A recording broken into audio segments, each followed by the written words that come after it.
Coming up on Network Africa, Hakainde Hichilema sworn in as Zambia's 7th president.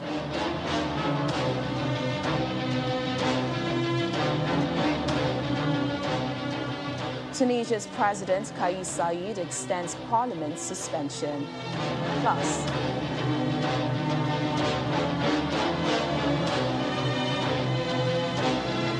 Morocco to launch COVID-19 vaccination campaign for teenagers in the country.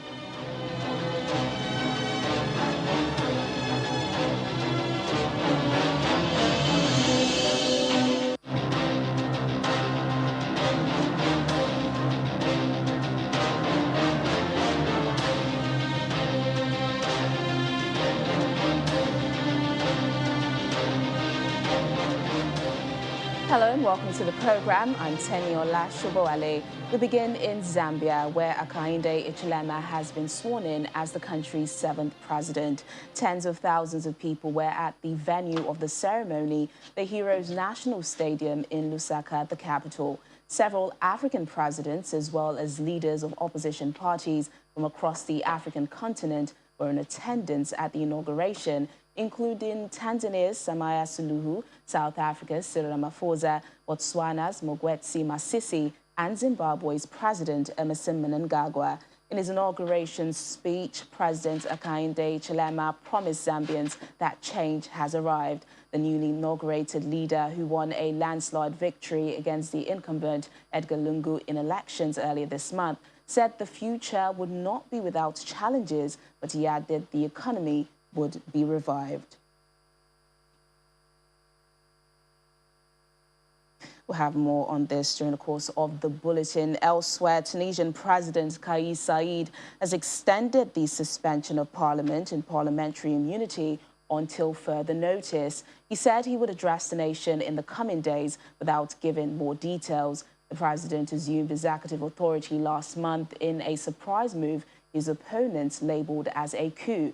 Tunisia has been in a political crisis since the president's move on the 25th of July, amid a struggling economy and a surge in COVID-19 infections with a rising international concern. Mr. Saied has defended his actions, saying the measures, which also included the sacking of the prime minister, were necessary to save the country from collapse. Eritrea's foreign ministry has rejected the U.S. sanctions on its army chief, describing them as utterly baseless. Filippo Budayahans was accused of being in command of the forces in Ethiopia's Tigray region that carried out human rights abuses. But Eritrea, in its statement, asked the U.S. to table facts to prove its false allegations. Its foreign ministry asked the UN Security Council to intervene and ensure the sovereignty of nations is upheld. Under the sanction, all property owned by General Philippos will be blocked and any business with them in the U.S. is prohibited. The U.S. has called on Eritrea to withdraw its forces from Ethiopia.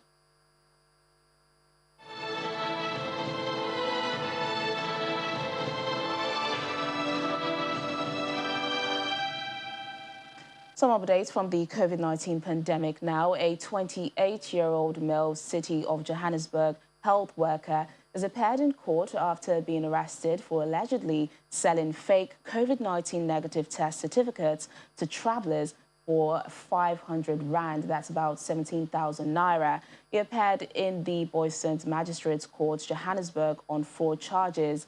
According to the city's Group Forensic and Investigation Service, he was closely monitored for over a week and was arrested during a sting operation, which was led by the city executive mayor. It's alleged that the suspect sells the fake COVID-19 negative test certificates to people wishing to travel to other countries without conducting the actual test and taking blood samples. All you need to do is send him your identity number. After a day or two, you'll receive a message from the lab indicating that you tested negative for COVID-19. They will then give you the certificate, which he charges for about 17,000 naira. A 28-year-old employee from the city of Johannesburg, Skhumbuzo Manana, appeared at the Boysens Magistrates Court earlier today, facing charges of contravention of the Medicines and Related Activities Act, fraud, uttering, and possession of suspected stolen goods. He was released on bail amount of 3,000 rands, and the matter was postponed to the 17th of September 2021 for further investigations. The court further ordered that Manana should, within 24 hours, submit all his traveling documents to the state. Hundreds of people from the iconic Maasai community in Kenya have been queuing up to get vaccinated against COVID-19. Vaccine uptake among the Kenyan population is still relatively low, with numbers from the health ministry indicating only 2.9% of the entire adult population has been vaccinated. The East African nation is confronting a severe fourth wave of COVID-19 infections, putting pressure on health facilities with a positivity rate of 13.3%. On Monday, Kenya received more than 880,000 doses of the COVID-19 vaccine manufactured by Moderna as part of a shipment donated by the United States through the COVAX facility.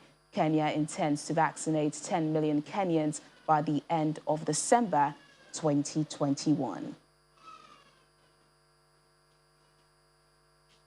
Over in North Africa, Morocco is preparing to launch a COVID-19 vaccination campaign for those aged 18 to 17.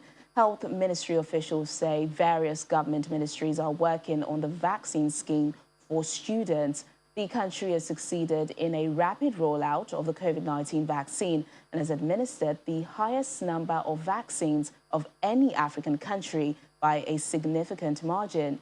According to the health ministry, currently almost half the population of 36.5 million people have received one dose of the vaccine, while 12 million have been fully vaccinated. Morocco's success has been credited to its early acquisition of vaccine deals, its effective deployment of healthcare staff, and the government's communication strategy with Moroccans.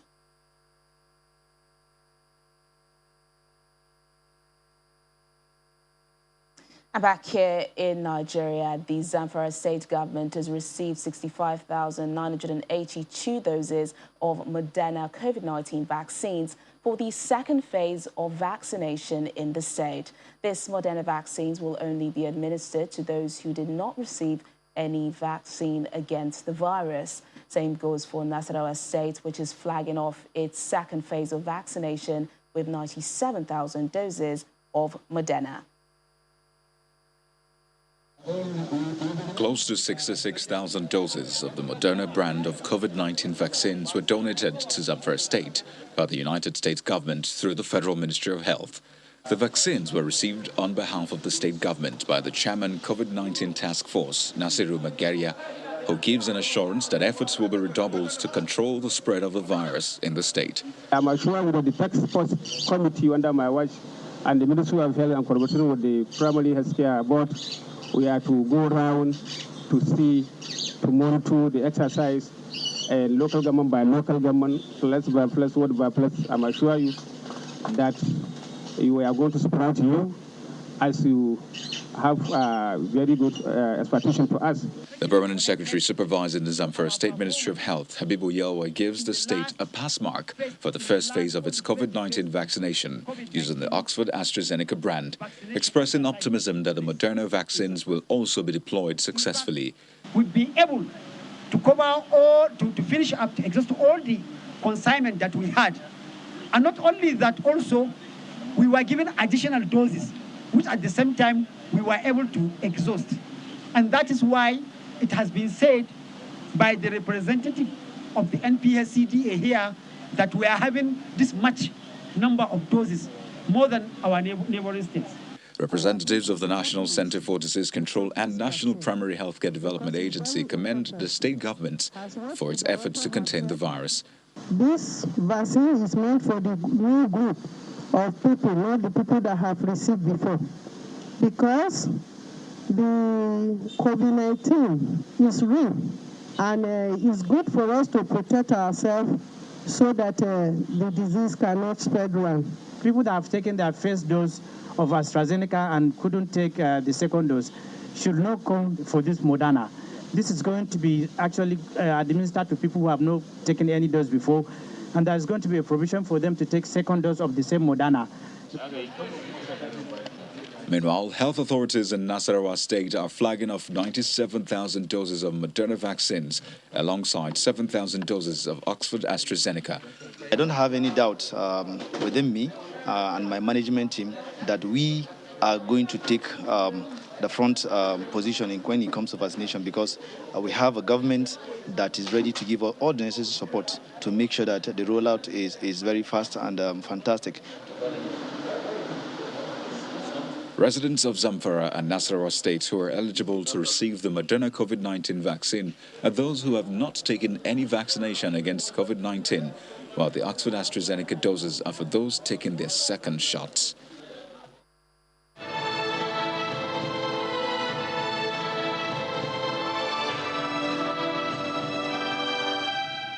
Let's head back to our top story now in Zambia, where Hakainde Hichilema has been sworn in as the country's 7th president. We have joining us Verata Kaseba, who is a Zambian resident from Lusaka. She joins us now for more on this. Verata, I imagine it's been a huge day for Zambians today. What's the mood in the country? Oh, yes. Good afternoon. Good afternoon. If you can hear me, I was asking what the mood is in the country as Hakainde Hichilema is sworn in as the country's 7th president.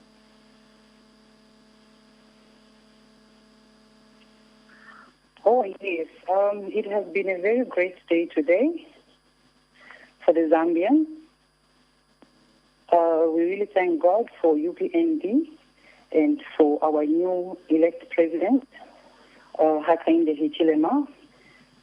Everybody came through for the inauguration, both from opposition parties and from the UPND, from all over the country. Yes. You know, during the president's speech, he said change has arrived. As a Zambian citizen, what does that mean to you, and what else, you know, stood out for you in his speech? Please come again. I was saying, what else stood out in President Hichilema's speech today, in his inaugural speech? Oh, okay. He said, okay, like, his logo is like, it says, Bali will fix it. Bali meaning our father will fix it, meaning will fix the country. So in his, some of the things that he said in his speech is that he's going to fix the things in the country that were not fixed before. He says that people, like the citizens of Zambia, will not go to bed hungry. He's going to get rid of corruption.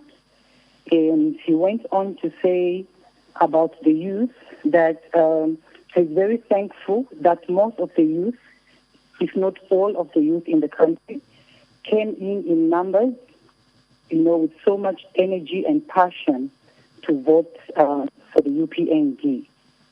So those are some of the things that he promised the youth and the country, and that he's going to, more jobs are going to be created. For you personally, what would you like to see changed in Zambia as the president begins his term in office? What's one of the main things you'd like to see change in the country? Come again? What would you like to see the president implement as he begins his term in office? Most of Zambian citizens are actually happy with UPND. We are happy. We are very excited about the new change because as it is right now, we've seen a decline in the dollar to the kwacha because it was very high. So, yeah, I'm really excited because why I say so is because of the number of people that came in that went to the inauguration ceremony. You know, a lot of people, they turned up, and the things that he has been saying, like giving skills even to, you know, the less privileged and things like that. We're already seeing changes like in the dollar declining to the kwacha. Already we can see a bit of change already. So, yeah, a lot of people are excited. A lot of people are excited because a lot of people went to vote for him, especially the youth. You know, the youth are the leaders of tomorrow. So, yeah, a lot of people are really excited about this change. All right, then, Verata, thank you so much for joining us on the program. Well, still to come on Network Africa. Chad's former president, Hissène Habré, convicted of war crimes, dies in Senegal. That's in a moment. Stay with us.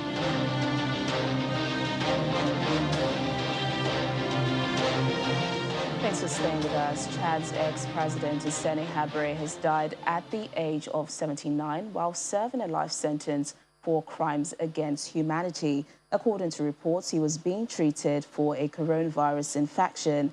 Habré was found guilty in 2016 of crimes committed while he was president from 1982 to 1990. The conviction was the result of a landmark trial in Senegal. It was the first time an African Union-backed court had tried a former ruler for human rights abuses. Habré was accused of being behind rape, sexual slavery, and ordering killings while in power. He denied any knowledge of the crimes. A commission of inquiry formed in Chad after he was deposed in 1990 said his government carried out some 40,000 politically motivated murders and 200,000 cases of torture in the 8 years he was in power.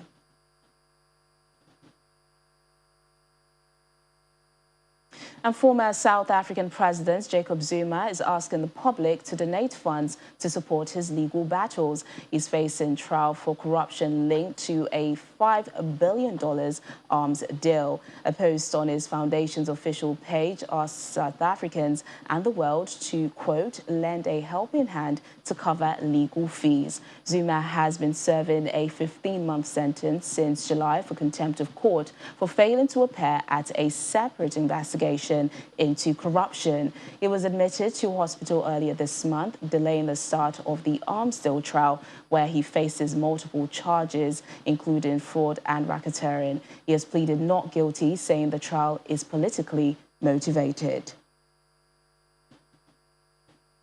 And South Africa has announced that it will extradite former Mozambican Finance Minister Manuel Chang to Mozambique. It comes 2 years after Mr. Chang was arrested in Johannesburg over his alleged role in Mozambique's $2 billion debt scandal. He's been in custody since 2018 while the government debated whether to send him back to Mozambique or to the US, where he's also facing charges for his part in the scandal. In Mozambique, Mr. Chang is charged with embezzlement and money laundering, among other crimes, but he denies any wrongdoing. He's one of 18 people involved in the so-called tuna bonds affair, which allegedly led to the disappearance of hundreds of millions of dollars in public funding. It caused a huge economic collapse in Mozambique and led donors, including the IMF, to cut funding for the country. UN High Commissioner for Refugees Filippo Grandi, together with the Norwegian Minister of International Development, has visited the UN Rakuba camp, East Sudan, where Ethiopian refugees who have fled violence in the Tigray region are being hosted. Commissioner Grandi called for peace in Ethiopia through negotiation and political talks to end the fighting that began in November 2020 and has displaced hundreds of thousands inside the country and forced nearly 48,000 people to flee to Sudan. Mr. Olsten said he was impressed by the resilience among the displaced and the work done by humanitarian partners. Camp are, of course, fragile, as in any humanitarian situation, but they have improved. We've seen education services, food distributions, healthcare, and other facilities that are offered to the refugees.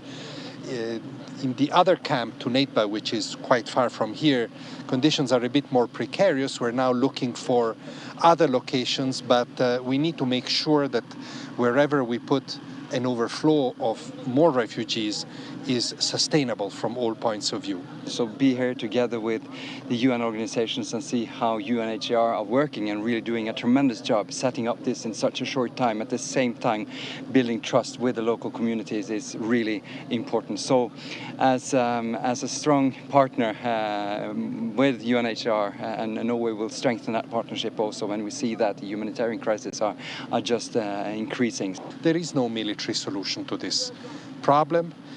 The solution has to be negotiated politically, diplomatically, and that's the only way to restore peace and to create the conditions based on which the thousands of people hosted here in Sudan will be able to go back in safety, in dignity, and voluntarily. And our Team Nigeria contingent to the 2021 World Under-20 Athletics Championships has arrived the country after an historic performance at the competition in Nairobi, Kenya. The team was received by Minister of Youth and Sports Development, Sunday Dare, Minister of Women Affairs, Pauline Talon, and President of the Athletics Federation of Nigeria, Tonoboko Kowa, at the Nnamdi Azikiwe International Airport in Abuja. Nigeria finished third in the overall medals table with 4 golds and 3 bronze medals. The minister and the AFN president, who were delighted at the team's performance, revealed that the athletes will be given the needed boost to succeed in their career. Already we're talking to the NOC and the IOC. They have scholarships for athletes.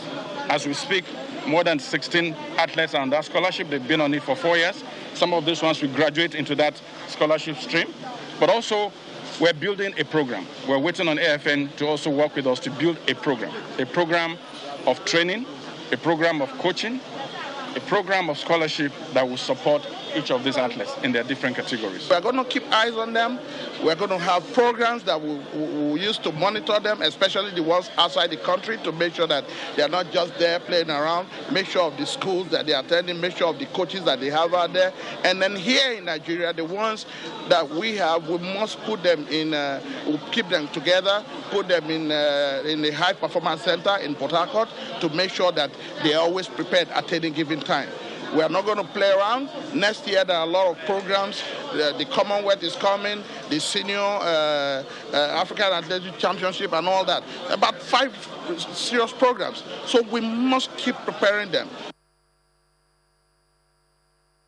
And now Obi Onoye is a 65-year-old Nigerian who has been a leather artisan for about 40 years. The determination of senior citizens like Onoye who continue mastering their craft are now passing on their experience and grappling with unique socio-economic challenges are celebrated and highlighted every year, marking the International Senior Citizens Day.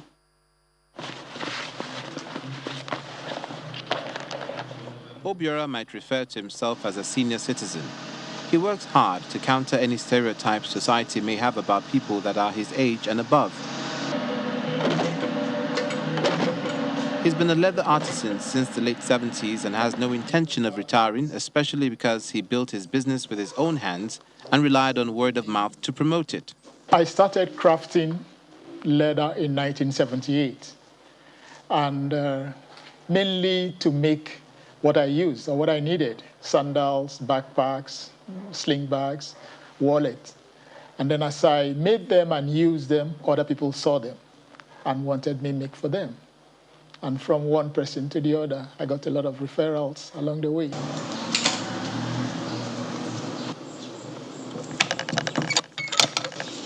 Obiora markets a range of leather accessories under his brand name, Obi Leather. He attributes his 4 decades of staying power to unique design, the variety of products he offers, his dedicated use of high-end leather, and an uncompromising attention to detail.